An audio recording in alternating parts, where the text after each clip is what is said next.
Hi guys, welcome to Gunface, and today we'll take a look at the Battlefield 1 DLC Turning Tides. Sorry I'm super late with this review, but last week I was sick and away from home, the week before that, so I was super busy, so I'm really sorry. But anyway, let's get into it by looking at the maps first, in typical Gunface fashion, from worst to best. Just before we start map by map, I really want to say this is the best DLC as far as map quality goes in Battlefield 1. Not a single map is flat out bad, which really surprised me, because when I was looking at the concept art for this, they all seemed very risky, but DICE has proven themselves again. Okay, let's start off with Cape Hells. This map is most certainly a good map, and its sheer scale amazes. The vehicle combat is really fun here, and the balance between air, land, and sea vehicles and infantry is near perfection. But out of all the maps, this one is the least creative one, and you can definitely feel the similarities to the other Battlefield 1 maps. Not only that, but I think the flag layout is a rather weird one. It works fine, but I think there could have been a better flag layout to ensure better player movement and better battle scenarios. Okay, just before we go on, I really couldn't pick which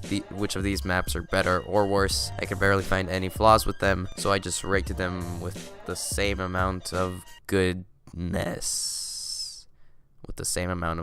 Akibaba is an amazing map. It's really shown the variety of DICE's skills when it comes to map making. This map has everything going for it as an only infantry map. The class balance is great, with neither class being predominant. Maybe you have to be a bit more aggressive as a sniper, but that makes it all the more fun.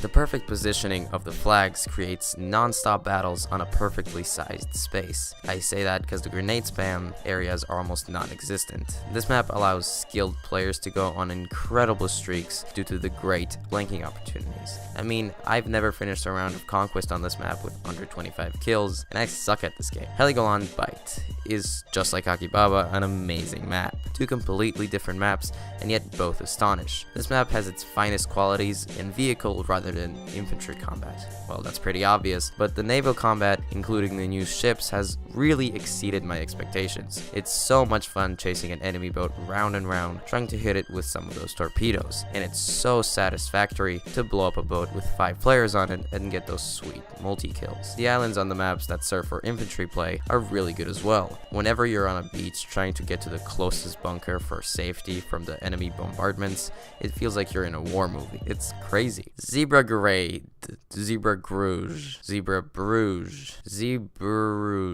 This map feels like a mix of Heligoland and Akibaba. It takes place on a seaport, and it's freaking awesome. It really feels like the most unique map in the DLC, and maybe even in the whole game. The capture points all have their own special surroundings, and almost all of them integrate both naval and infantry combat. Nothing left to say about this map. Overall, a fantastic one. Okay, let's move on to the weapons, starting off with the Farquhar Hill, a new medic gun, and I'm happy to say that it's a great one. It's more reminiscent of a World War II weapon, but it's great nevertheless. With it being super accurate, having low recoil, and having a decent amount of ammo, it's a really good addition. Next we have the Carcano M91.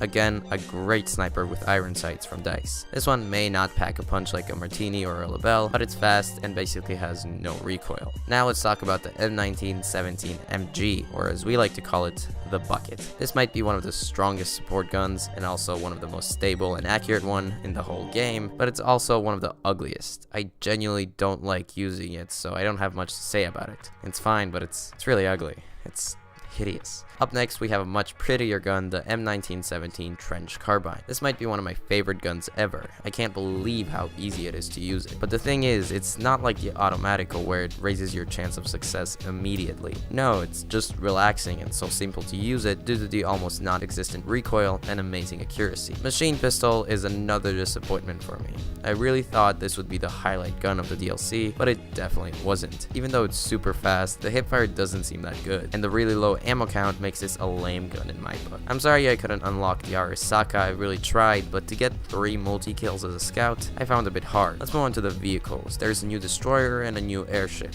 None of the two I seem to enjoy very much, which I found odd because for the first time in a long time, I actually enjoyed using vehicles a lot. Just not these two.